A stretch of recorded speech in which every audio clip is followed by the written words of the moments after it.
This is how we live abroad in winter season. Exactly like this. Snow everywhere. Cold. Minus 10 degrees. In some countries, minus 15 degrees. So as you prepare to come abroad, this is what you are going to face.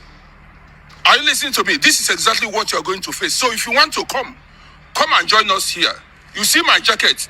Everywhere is snow. Snow is falling. Come join us.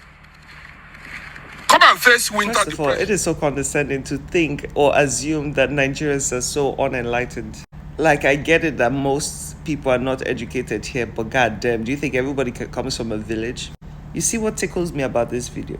I don't even care that he's trying to show people how cold it can get and all that. I just noticed one pattern. Usually when people elevate themselves in life, instead of them to find a way to create paths for others to elevate themselves also, they try to tell you that the experience is bad, it's terrible, it's not going to work. See, listen, there is room for everyone in this life to grow. 10,000 people could be doing the same thing and 10,000 people will have success at different levels. So you trying to scare the average Nigerian to make them feel like, oh my God, they couldn't handle cold. This is not back in the 50s when people were unaware. They actually have internet now and Google, and they can imagine what it will feel like. And who actually says that people would actually not deal with the weather better than you? Me personally, I cannot stand the cold. Okay, I got to Romania when I was pretty young. The first time I saw snow, I was like an excited puppy. For some strange reason, I did not imagine that snow comes with cold. And when that cold hit me, honey, I was like in the house. And yes, being in the cold gives you that blue kind of feeling, and you could easily get depressed if you're not okay mentally. But I have seen a lot of Nigerians who come to study in Romania who actually manage better than I did, with the cold. And sir, if it's so bad for you over there and you have to torture yourself and be depressed in winter, why don't you come back and deal with Tinubu regime? I mean, I cannot imagine any situation which is more colder than the situation in Nigeria right now.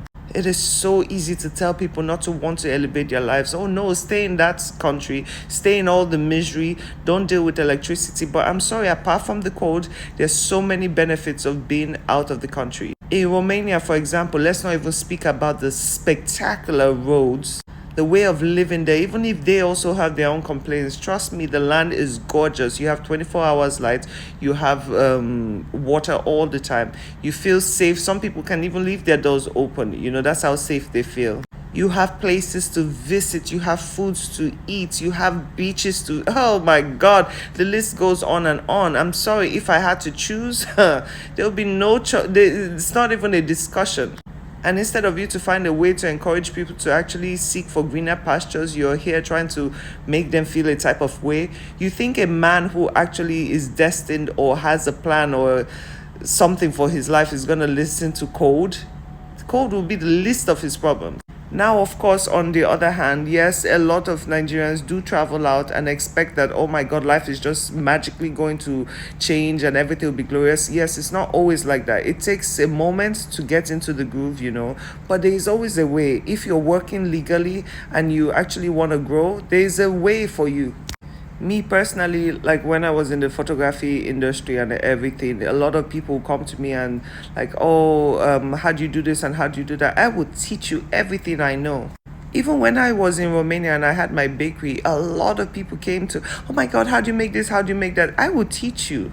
But you see the thing, the way I do it will always be the way I do it. I got a magic finger. I got a magic touch. So I don't mind teaching you exactly word for word. But see, everyone is different and everyone has blessings coming differently. Just because two people do the same thing doesn't mean it's going to be the same outcome. But one thing I would always do is push people to try. I have people even right now saying, oh my God, I would love to paint like you. I would encourage you. There is a market for every single human being. There is nothing in this world that is actually new right now. Everything is basically recycled. But give people the opportunity to see for themselves. And if they travel and it doesn't work out for them, oh well, they come back. See, in this life, as much as a lot of people want to hold secrets to their chest, this life is for everyone. And if you're doing okay and somebody else is doing okay, then life is sweeter. all of you guarding secrets. And I remember once I even asked a lady I saw on the street, she had such a beautiful dress on, and I'm like, oh, where'd you get that from? Oh, I cannot say, it's my ah, are you crazy? I took a screenshot of that dress and I went to my tailor and did it. Like, honey, I would always find a way. So if you can find ways to encourage people to start up a business or move forward in life, why not? Anywho, have a nice day. We just different like that.